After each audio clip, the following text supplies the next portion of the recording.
Hashtag I married the female CEO. I married the female CEO. Not for love but because of a contract.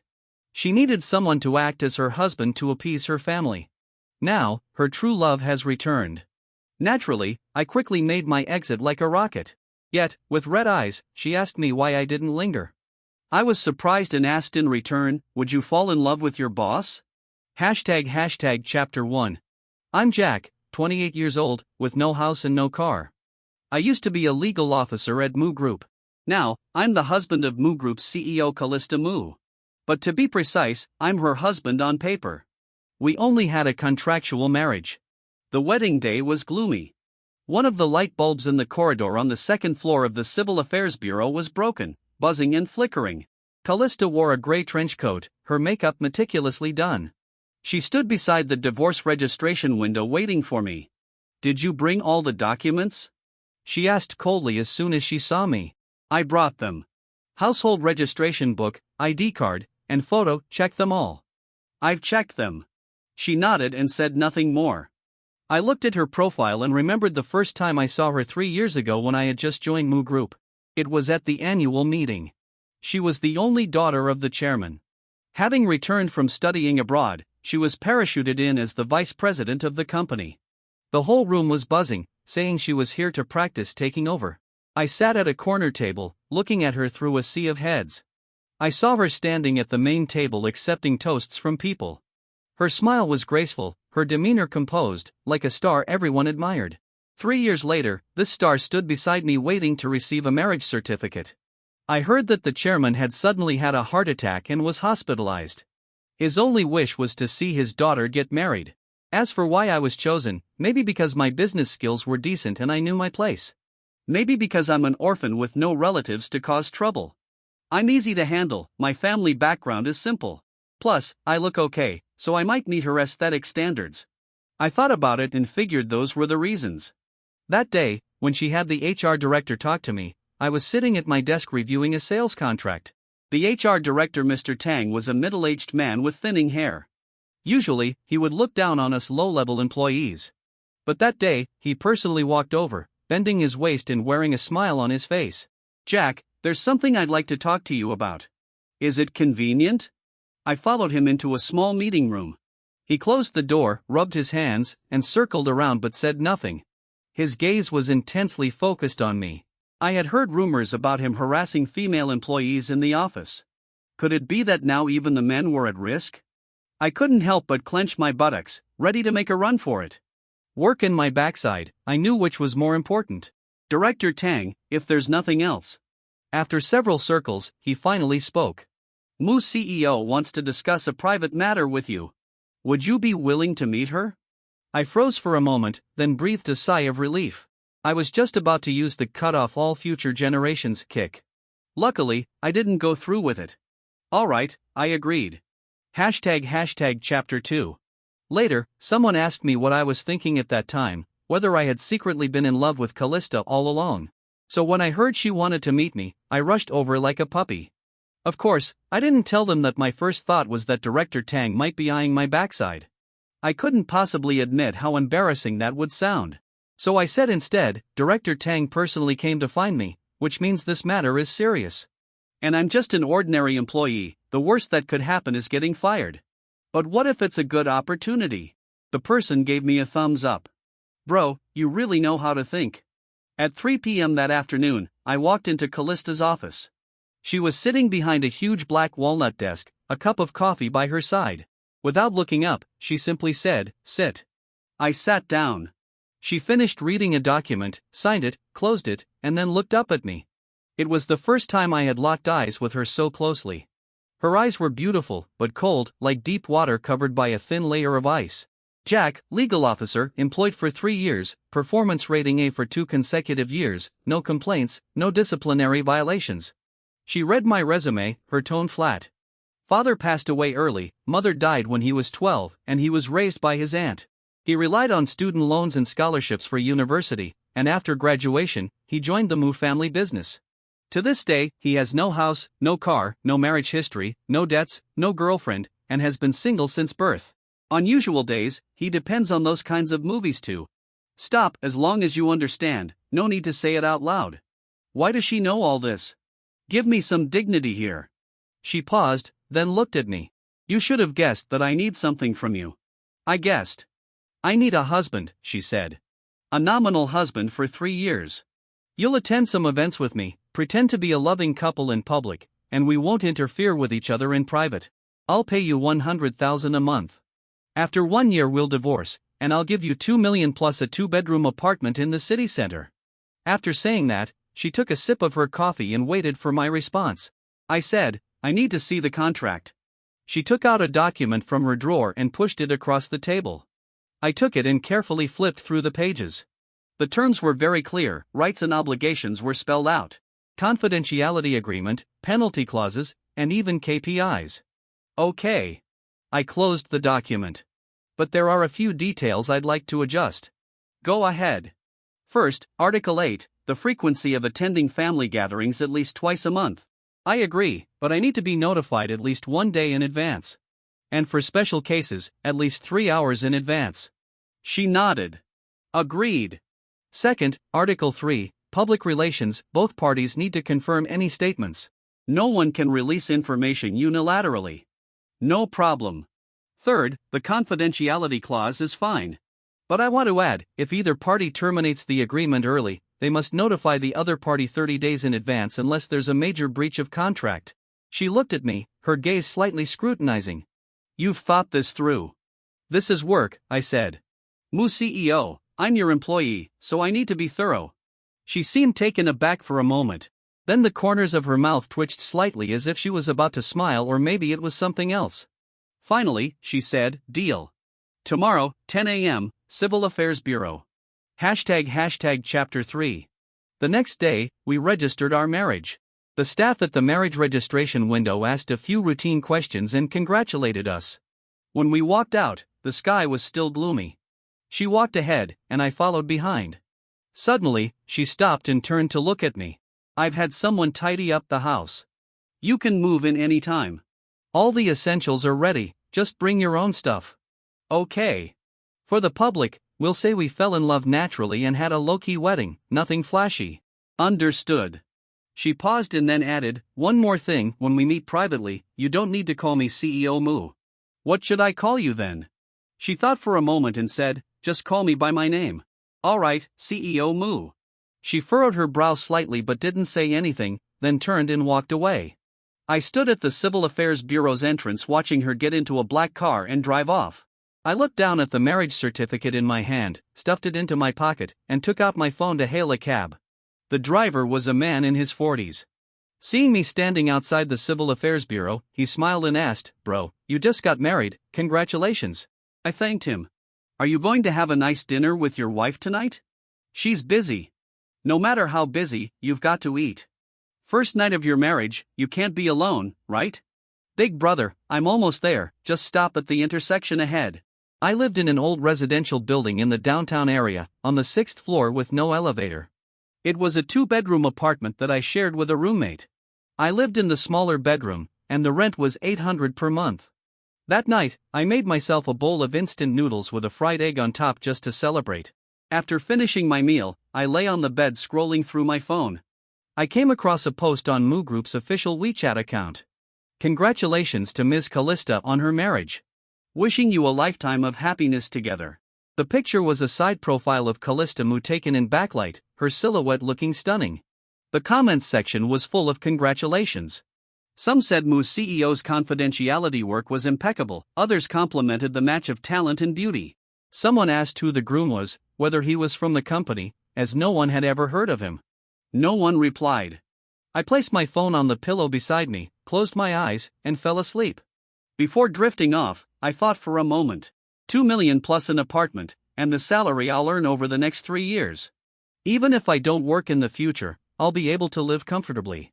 Not bad. Chapter 4. The next day, I moved. I didn't have much stuff, just a suitcase, a backpack, and a laptop that had been with me for 4 years. I took a cab to the address Callista had given me. It was a high-end residential complex in the city center. The security was strict, the landscaping was beautiful, and there were guards and cameras everywhere.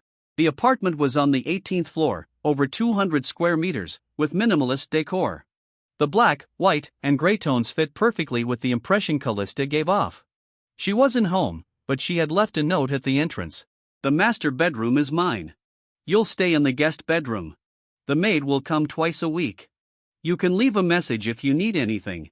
Under the note was a key and a security card. I dragged my luggage into the guest bedroom. I noticed the bed linens, towels, and toiletries were all provided. There were even 2 pairs of slippers, one deep blue, the other off-white. The walk-in closet had half its space empty, with a row of empty hangers. I hung up all my clothes, but the closet still felt empty. That night, Callista didn't come back. I ordered takeout and ate in the living room. After finishing, I cleaned up the containers and threw them in the kitchen trash, then went back to my room to read. Around 11 p.m., I heard some noise outside, probably her coming back. I didn't go out and continued reading. The next morning, I woke up at 7. She had already left. On the dining table was a half-drunk cup of coffee with some open files beside it. I put the cup in the dishwasher, organized the files, and made myself breakfast. The fridge had eggs and toast along with various sauces I hadn't seen before. After breakfast, I headed to work. From the complex to the Moo Group headquarters, it was a 20-minute subway ride or a 10-minute drive. I didn't have a car, so I took the subway. I clocked in at 8:55. As I sat at my desk, Tom from the neighboring desk leaned over, looking curious. "Jack, why'd you take leave yesterday?" "Had something to do." "What was it?" "Personal." He chuckled and lowered his voice.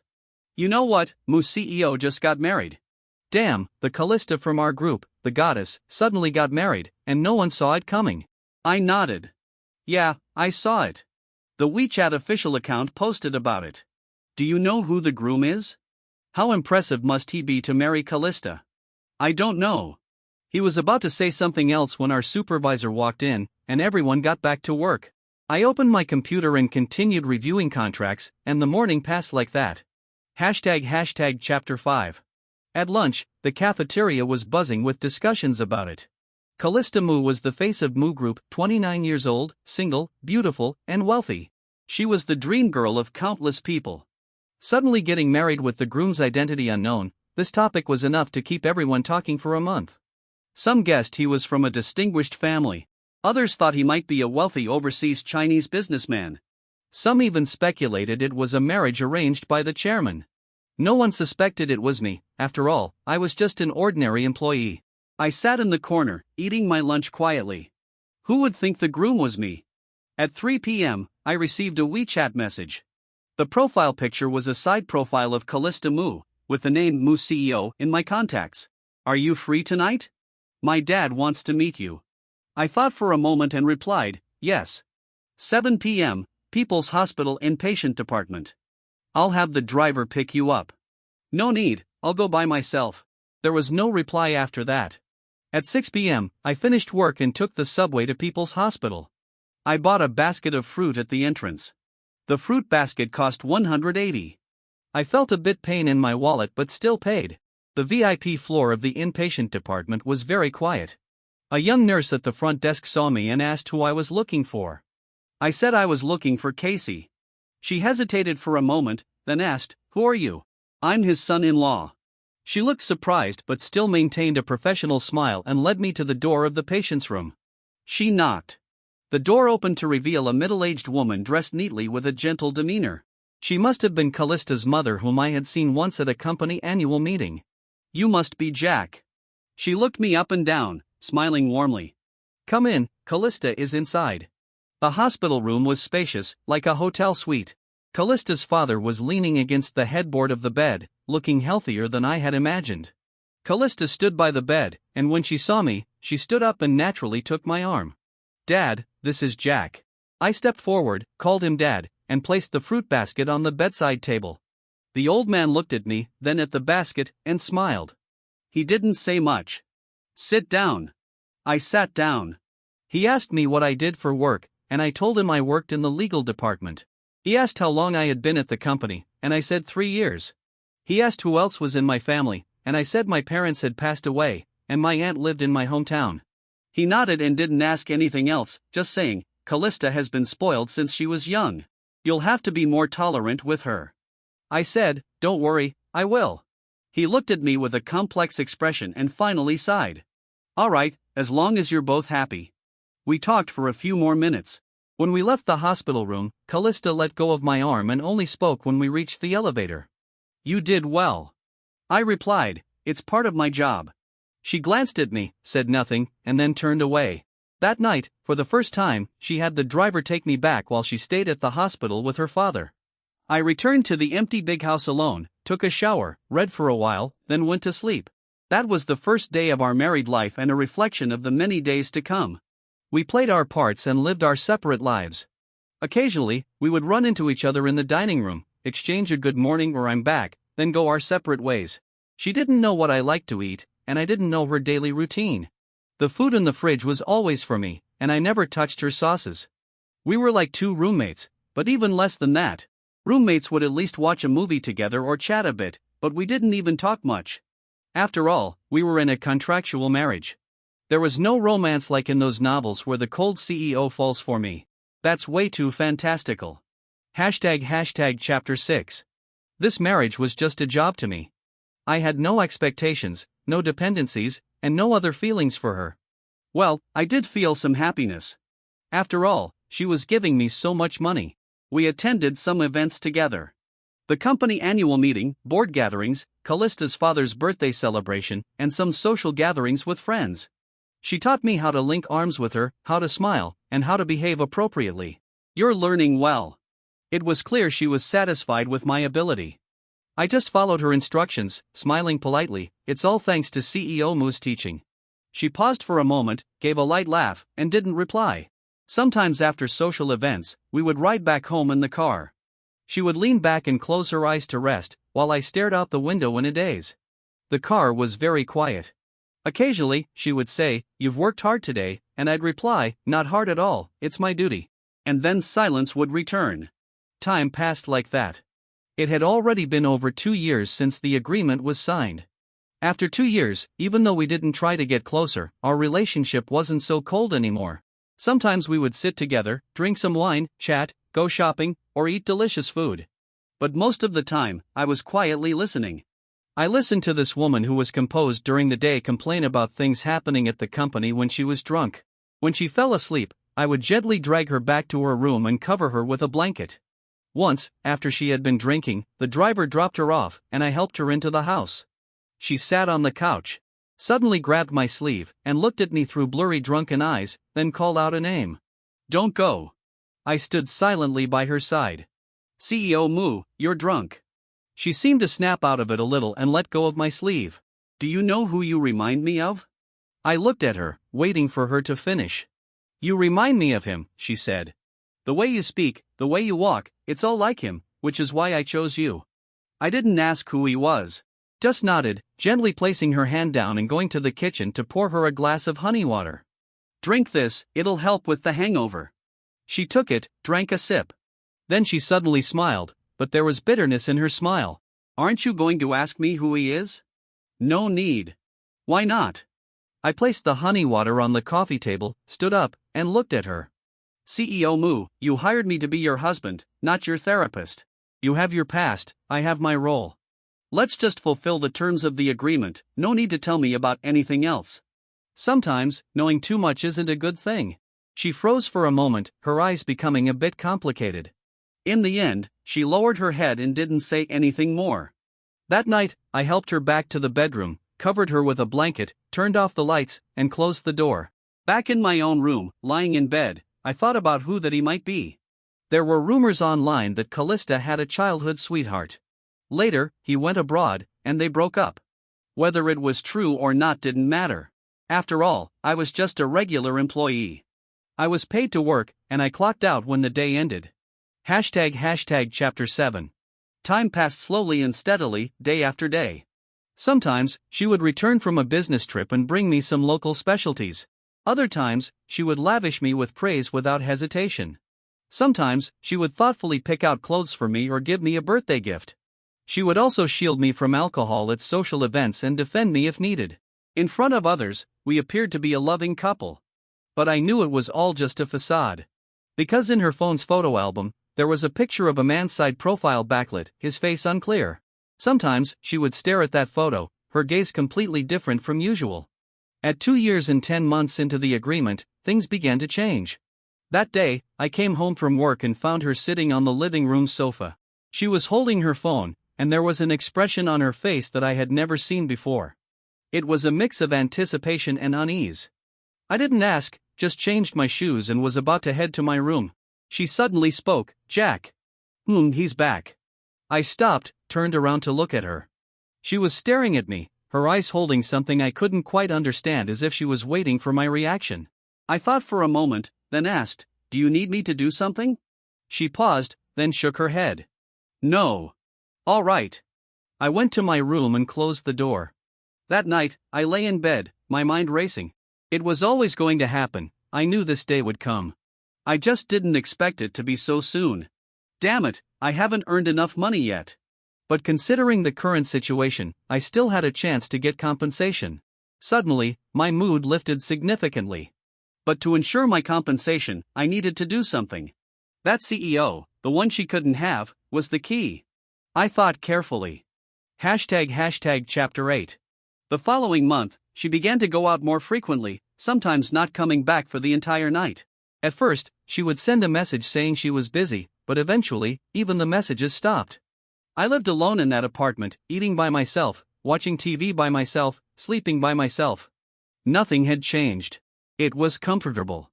One day, I was cooking in the kitchen when she suddenly came back, standing in the doorway watching me. I was chopping vegetables, glanced at her, and asked, "Have you eaten?" She didn't respond. I continued chopping. After a while, she walked over, sat at the dining table, and stared at my back. Then she suddenly asked, "Jack, have you ever liked me?" I didn't stop chopping. "No," I replied. She sat in silence for a long time, so long that I thought she had left. I turned around, and she was still sitting there staring at me, her eyes slightly red. "How can you be so calm?" I placed the chopped vegetables into a plate, wiped my hands, and turned to face her. "CEO Moo, when we signed the agreement, I knew this was just work. You're the boss, I'm the employee. We've been working together for 3 years, and once it's over, we part ways. Now that your person is back, I'm happy for you, really." She stood up, her voice trembling. "Don't you feel any attachment?" I thought for a moment and said seriously, "No." She looked at me as if trying to find something else in my expression. But there was nothing. Everything I said was the truth. How long had we even known each other? Isn't it true that feelings aren't that valuable? Besides, would you fall in love with your boss? No, right. As for why she suddenly brought this up, I felt a bit suspicious. Could it be that she was stalling, not wanting to pay the penalty for breaking the agreement? Damn it, capitalists. That night, she left and didn't come back for the entire week. ## Chapter 9. I continued going to work, coming home, and cooking by myself. On the day the agreement reached 2 years and 11 months, I went to a printing shop and printed a divorce agreement. I carefully checked the terms and then sent it to her.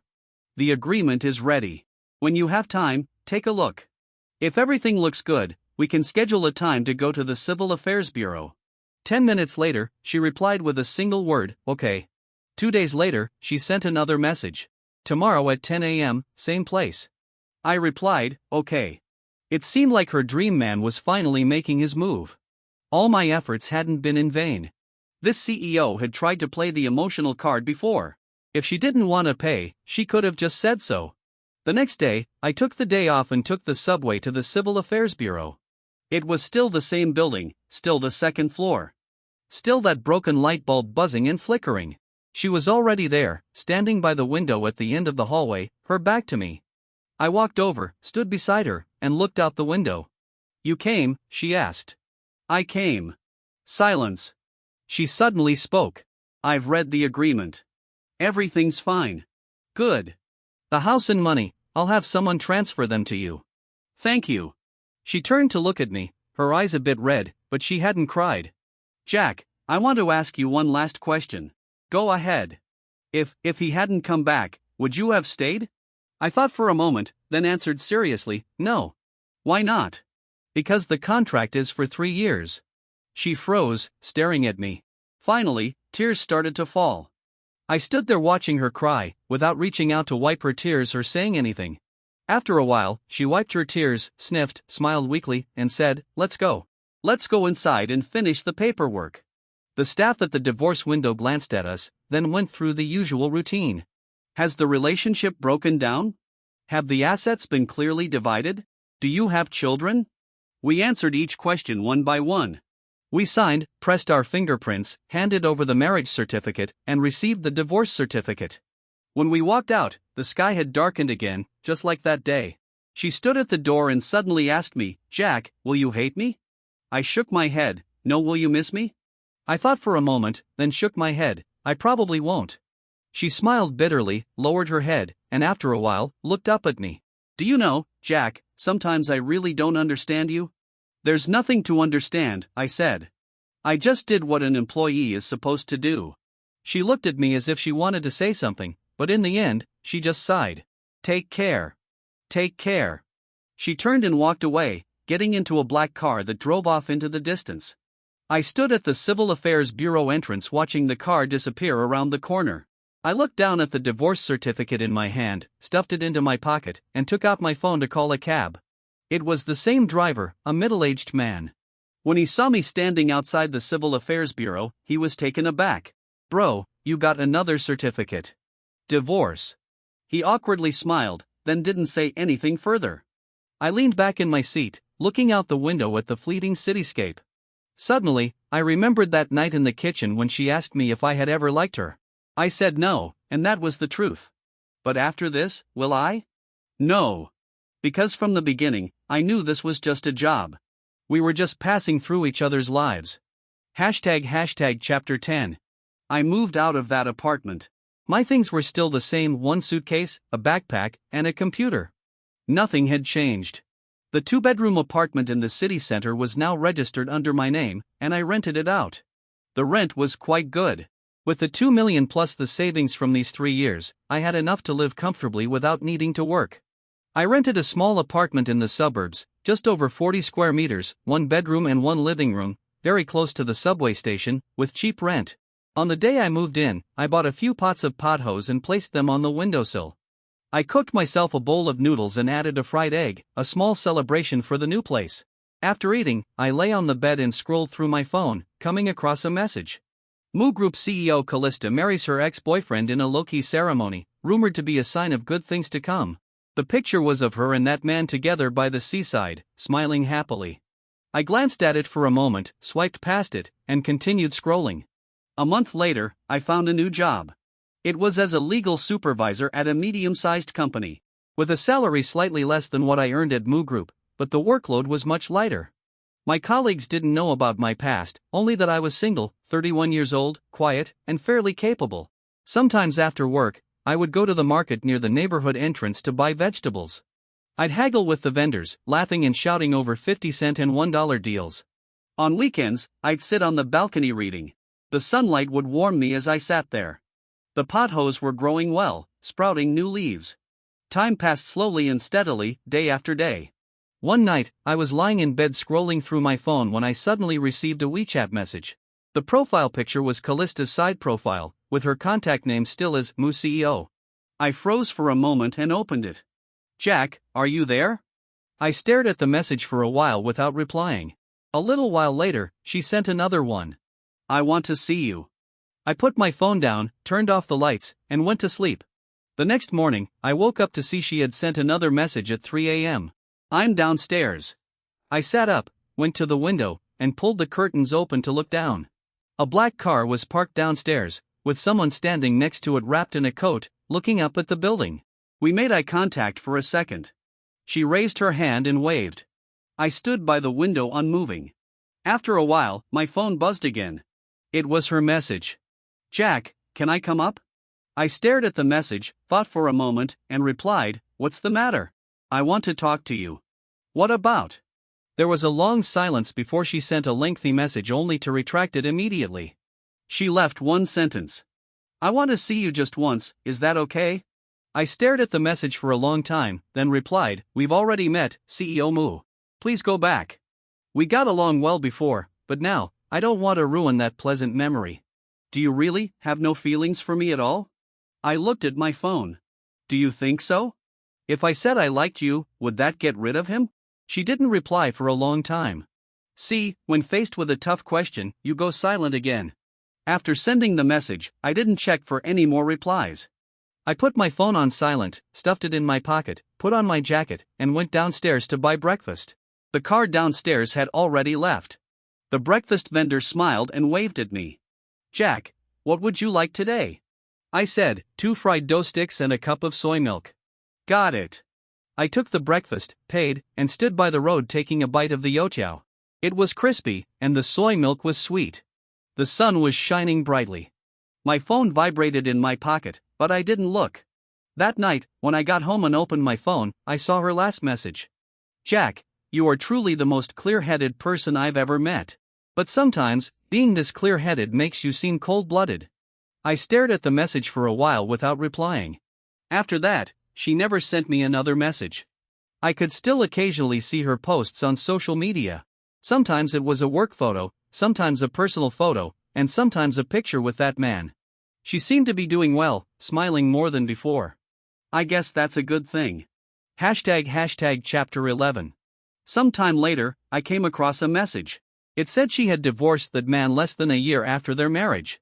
The reasons were unclear, and there were various speculations online. Some said it was because of incompatible personalities, while others claimed it was because she still had feelings for someone else. I looked at the message and swiped past it. I felt nothing. It was like reading a message about a former colleague leaving the company, no need to even like the post. That night, I sat on the balcony gazing at the thousands of lights outside when I suddenly remembered the question she had asked me. Will you miss me? At the time, I had said no. And I still didn't now. Not because I was heartless, but because from the very beginning, I had a clear understanding of my position. I took the job, I did my part. Now, it's time for me to leave. It's as simple as that.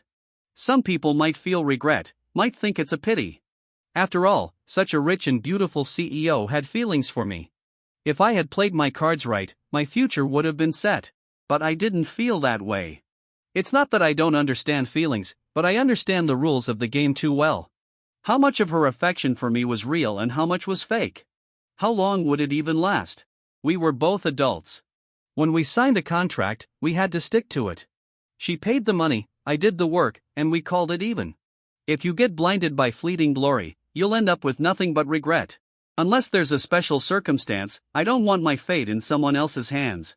Especially when the future direction is entirely dependent on their moods. That's not good. I heard the sound of a car horn downstairs and the laughter of a child from a distance.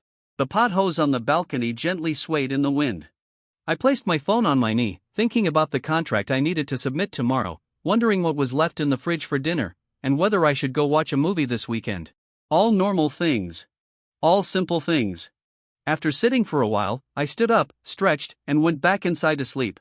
Tomorrow was another workday.